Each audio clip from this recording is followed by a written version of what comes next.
Welcome to the Legit Update. I'm Africah Harrigan. This is a weekly update on the upcoming meetings, hearings, and events that takes place during the 30th Legislature. On Monday, June 10th, was reserved for constituent meetings and office work. On Tuesday, June 11th, on St. Thomas, the Committee on Energy and Environmental Protection, chaired by Senator Craig Barshinger, held a meeting with officials from the Water and Power Authority to explore two viable options that have the potential to alleviate the territory's energy crisis. Option 1 was to separate the Virgin Islands Water and Power Authority into two companies, one for electricity generation and the other for electricity transmission, distribution, and consumer retail sales. Option 2 was to privatize the Virgin Islands Water and Power Authority. Hugo Hodge Jr., the executive director of WAPA, stated that the authority does not support the suggested options because both options will heavily affect the completion of pending energy projects. 615 employees will be laid off, and it will have a negative effect on WAPA's access to capital markets if the outstanding bonds are recalled if privatization was to be in effect.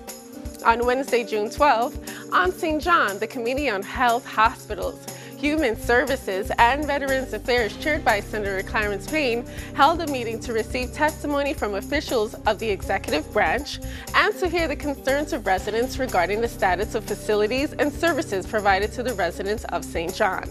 The agenda addressed the areas of healthcare, human services, and Veterans Affairs.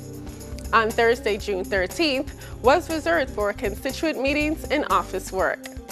On Friday, June 14th, on St. Croix, the Committee on Rules and Judiciary, chaired by Senator Samuel Sanis, met to consider several bills, including Bill number 30-0011, an act that relates to education and establishing a dual credit program between the University of the Virgin Islands and the Department of Education for high school students in the Virgin Islands.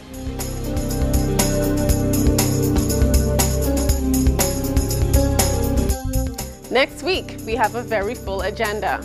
On Monday, June 17th, on St. Thomas, the Committee on Finance, chaired by Senator Clifford Graham, has scheduled a meeting to receive testimony on the budget overview from various government agencies. On Tuesday, June 18th, on St. Thomas, the Committee on Finance, chaired by Senator Clifford Graham, has scheduled a meeting to receive testimony on several bills. One of the bills considered was at the request of the governor. On Wednesday, June 19th, on St. Croix, the Committee on Rules and Judiciary, chaired by Senator Samuel Sanis, is holding a meeting on St. Croix. On Thursday, June 20th, on St. Thomas, the Committee on Finance, chaired by Senator Clifford Graham, has scheduled a budget hearing for fiscal year 2014 for various government agencies. On Friday, June 21st, on St. Croix, the Committee on Finance, chaired by Senator Clifford Graham, will continue receiving testimony from various government agencies on the fiscal year 2014 budget. That wraps up the calendar preview. I'm Africah Harrigan for the Legit Update.